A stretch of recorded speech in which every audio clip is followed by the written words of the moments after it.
হাউ the জোশ preparation কেনেকুৱা চলিছে বাৰু আপোনালোকৰ আশা কৰিছোঁ খুবেই ভাল প্ৰিপাৰেশ্যন চলি আছে ইতিমধ্যে চাগে প্ৰিপাৰেশ্যন শেষ হ'ল যিসকলৰ হোৱা নাই এবাৰ কুইক ৰিভিজন এটা কৰি দিয়ক এতিয়া আমি important instruction for the smooth conduct of ADRE 2024 অৰ্থাৎ পৰীক্ষাটো সুকলমে অনুষ্ঠিত কৰাৰ ক্ষেত্ৰত আমি সকলোৱে কি নীতি নিয়ম পালন কৰিব লাগিব কেণ্ডিডেটসকলেও আমি জানো আহক প্ৰথমটো যেটো পইণ্ট আছে ইয়াতে কম্পেনিয়ন এণ্ড পেৰেণ্টছ তেওঁলোক মিনিমাম 100 মিটাৰ আঁতৰত থাকিব লাগিব পৰীক্ষাগৃহৰ আৰু কেণ্ডিডেটসকলে লগত কি লৈ যাব এইটো সকলোৱে জানে তথাপিও বহুতে সুধি আছে বহুতৰ খেলিমেলি এটা হৈ আছে আমি জনাই দিও চাওক আপোনালোকে পেন লৈ যাওক কলা কলম হলে হ'বনে নাই স্যাৰ নীলা কলম হলে হ'বনে নাই ব্লু ব্ল্যাক কলা আৰু নীলা বল পেন হলেই হল ঠিক আছে ব্লু ব্ল্যাক বুলি কোনো কথা নাই ঠিক আছে লগত পেন্সিল লৈ যাব পাৰে কাট পেন্সিল ম্যাথছ কৰাৰ ক্ষেত্ৰত কামত আহিব স্কেল এপাত নিব পাৰে আৰু ইৰেজাৰ লবৰ লৈ যাব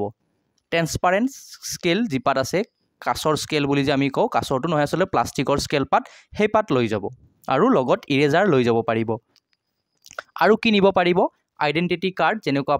পেন কাৰ্ড ভোটাৰ আইডি এইবোৰ নিব পাৰিব প্লাষ্টিক কাৰ্ড যদি আপোনালোকৰ ক্ৰেডিট বা ডেবিট কাৰ্ড থাকে তেনেকুৱা কাৰ্ড এখন বা দুখন বা ড্ৰাইভিং লাইসেন্সখন নিব পাৰিব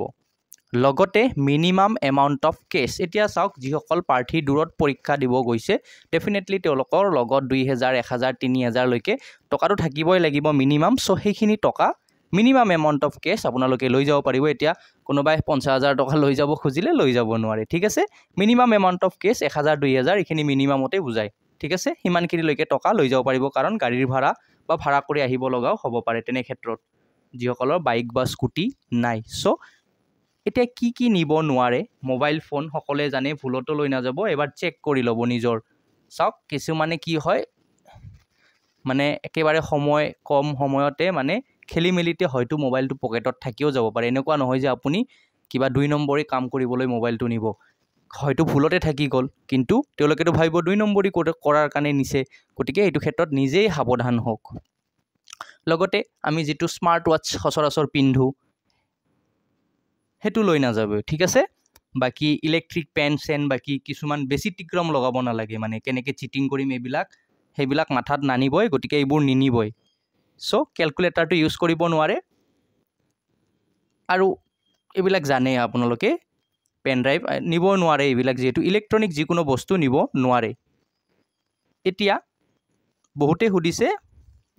চশমা পিন্ধি যাব পাৰিম নে নাই চাওক ইয়াতে চশমা বুলি কোনো মেনশনে নাই চাওক কিন্তু আপোনালোকৰ যিসকলৰ গ্লাছ আছে ডেফিনেটলি আজিলৈকে কোনো এক্সামতে চশমা পিন্ধাত বাধা নাই যিসকলে পাৱাৰ গ্লাছ ইউজ কৰে ডেফিনেটলি তেওঁলোকে পিন্ধি যাব পাৰে এতিয়া সানগ্লাছ জোৰ এলাও কৰে নাই মই নেজানো খুব সম্ভৱ নকৰিব পাৰে কিন্তু নৰ্মেল যিজোৰ আপোনালোকৰ গ্লাছ যাৰ চকুৰ সমস্যা আছে তেওঁলোকে বিন্দাস পিন্ধি যাওক কোনো অসুবিধা নহয় আৰু যদি অকনমান হেল্থ প্ৰবলেম আছে মাস্কখন মাৰি যাব পাৰে ঠিক আছে এই ক্ষেত্ৰত চাগে বাধা নিদিয়ে হয়তো ভেৰিফিকেশনৰ টাইমত মুখখন খুলি এবাৰ চাব পাৰে যিখন আমি 10 টকীয়া মাস্ক বুলি কও সেইখন যিখন সিম্পল একেবাৰে মাস্ক সেইখন আপোনালোকে পিন্ধিব পাৰে যদি আপোনালোকক খুলিব দিয়ে আপোনালোকৰ বেয়াও নালাগিব যেহেতু 10 টকীয়া মাস্ক যদি নিদিয়ে ডাস্টবিনত পেলাই দিলে হল বাস okay textual material pen extra pen আপোনালোকে বা ৰিটেন ফৰ্মত যদি থাকে শুদ্ধ অসমীয়াত ক'ব গলে নকল লৈ যাব নোৱাৰিব আৰু আপোনালোকে নাযায়ও তো যিকোনো ধৰণৰ 2 নম্বৰী কাম কৰিলে কিন্তু আইনী ব্যৱস্থা লোৱা হ'ব ঠিক আছে আৰু আপোনালোকে জানে হেতু যথেষ্ট ভয়ংকৰ হ'ব আৰু অসম গৱৰ্ণমেণ্টে এটা ৰিসেন্টলি এটা অৰ্ডাৰো দিছে যে সম্পত্তি পৰ্যন্ত বাজেয়াপ্ত কৰা হ'ব জেলটোতো বাৰু ঠিকে আছে সম্পত্তি পৰ্যন্ত বাজেয়াপ্ত কৰা হ'ব গতিকে 2 নম্বৰী কৰাৰ কথা মনলৈকেও নানিব